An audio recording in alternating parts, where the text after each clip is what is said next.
Hey, what's up, guys? It's Tommy here. I'm a black, Latino, queer, trans man living in Florida. And today, we're going to talk about sobriety. I think I mentioned that I think I got like 12, between 12 and 13 years sober. I have to check my sobriety app that I keep that stuff on. But I find it the topic that like a lot of trans men are dealing with, but there's not a lot of talk about it. And there's also not a lot of like meetings where you see like trans people there, right? At least it's been my experience. I've been going to the rooms for a while, and I think I've only seen like one trans man, and the rest would be like trans women. And that's about it. So the trans community within the sober community, like AA, NA, and stuff like that, I haven't seen. And I know there are other guys that just simply don't like the whole AA thing because they have a whole spiritual part to it. But I have no problem with that, like, because I consider myself a spiritual person.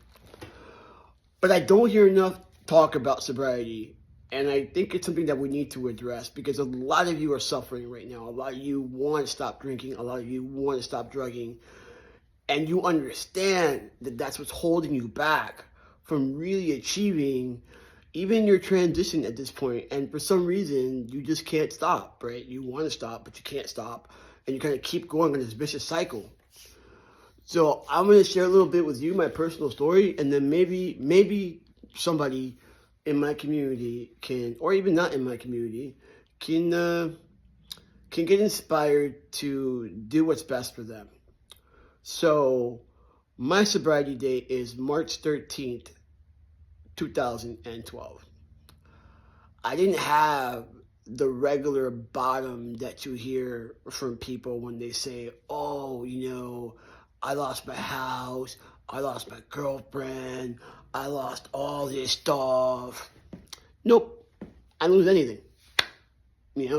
I did a couple of dumb things, but thank God nothing happened to me, But I didn't lose my job. I had a good job. I had a girlfriend. I had, I worked out. Like on the surface level, you couldn't tell that I was having a problem.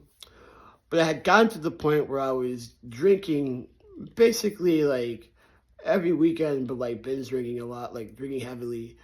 And then on the weekends, I would partake in other party favors because I didn't have to be at work the next day.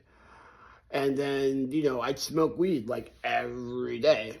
And for some people, that's like, oh, that's not a lot. It's like, what are you talking about? But see, I do believe there's a difference between like being a recreational pothead and then like to the point where you can't function without it. So pot is not physically addictive like heroin or crack, but pot is definitely emotionally and mentally addictive, right? You tend to need it after a while to keep yourself in a good mood. And I was basically headed down that route. The bottom that I hit was my emotions were getting hard to control. And I was having like outbursts in the car of me just like, crying and experiencing anxiety all over again. Because by that time, by the time I had gotten sober, I still had a problem with anxiety, but I used to work out. So I hadn't had like a really big panic attack for a while. It would have to be something horrible going on for me to even feel the symptoms of anxiety. So I didn't have that. I was just like really sad. And then my grandmother died, and that just like went really sad to basically horribly sad, and I gotta do something about it. So fast forward, I go back to the therapist that I started my transition with. Why? Because she just happened to be an addiction specialist. And I wanted to make sure that I didn't have a problem because for me, the idea that I couldn't stop for like a week or 3 days, or I would tell myself I'm going to do like every other week or whatever, and I would do it for like a little bit and then I would go right back into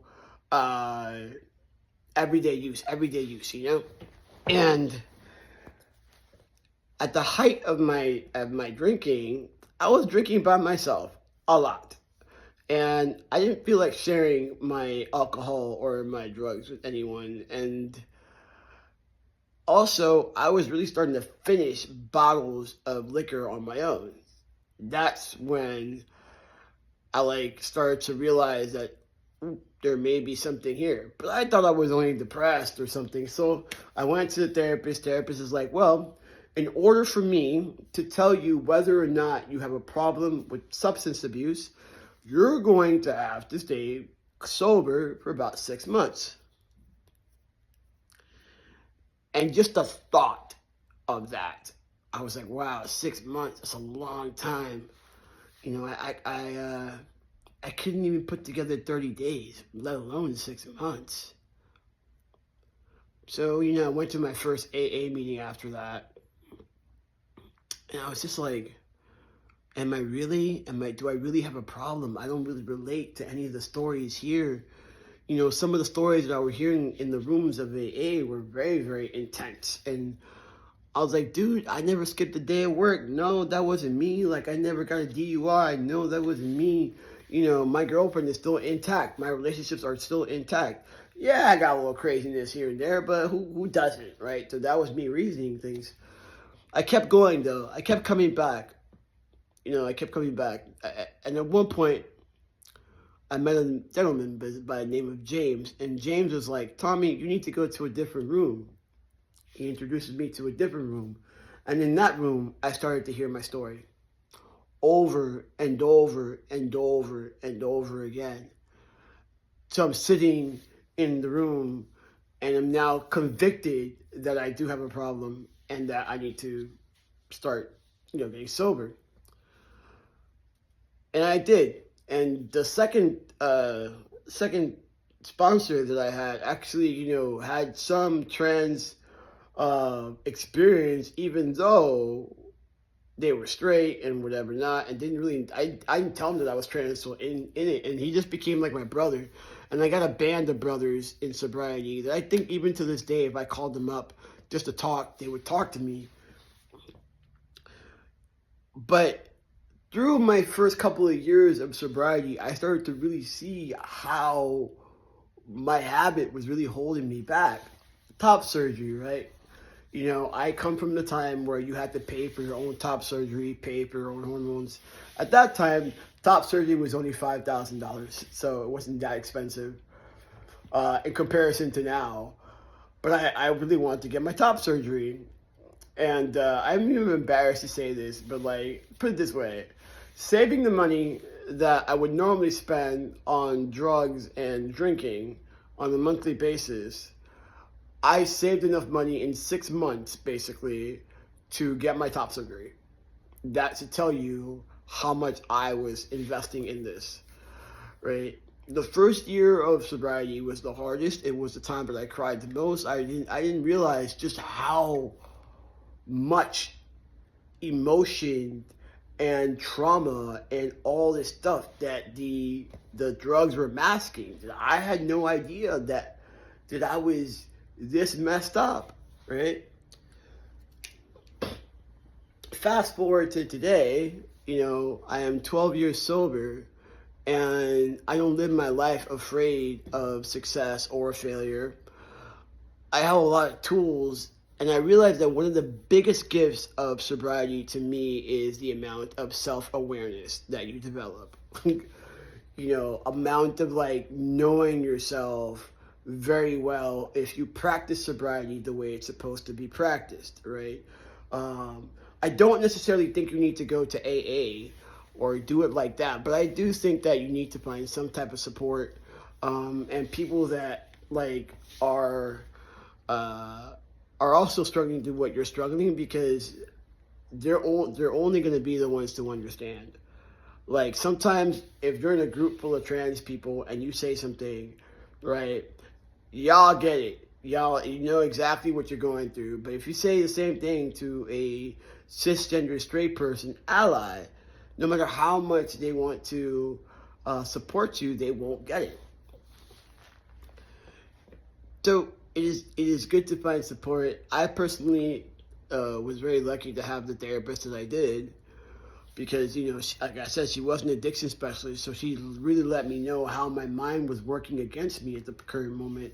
It still works against me to this very day. I just know how to put it back in line. But I feel like a lot of trans guys are dealing with this. I feel like a lot of trans guys would have their top surgeries if they could just stop doing this. I feel like a lot of trans guys would start their own nonprofits, do things for themselves in a big way if you just stop doing this particular thing. And it's not easy, but I will tell you the things that have helped me stay sober. One, I realized that certain things are just not an option for me. It's not an option for me to drink. It's not an option for me to smoke weed. That's not an option for me. It could be an option for a lot of other people, but for myself, it isn't an option. Secondly, one of the other reasons why I talk about being sober so much, at least in my personal circles, is because I want everybody to know. It's like being vegan. I want everybody to know. One, because there could be someone suffering like myself that needs a helping hand. And two, the idea of me being more vocal about it also puts me at a higher expectation of accountability. Like, one of the main reasons why I don't do it now, even though I've been sober for so long, is like, I imagine the disappointment on my girlfriend's face or on my mom's face, or maybe a trans guy that I didn't even know was getting inspiration from me. Those things kind of like I think about those things, and those things help me stay on the straight and narrow.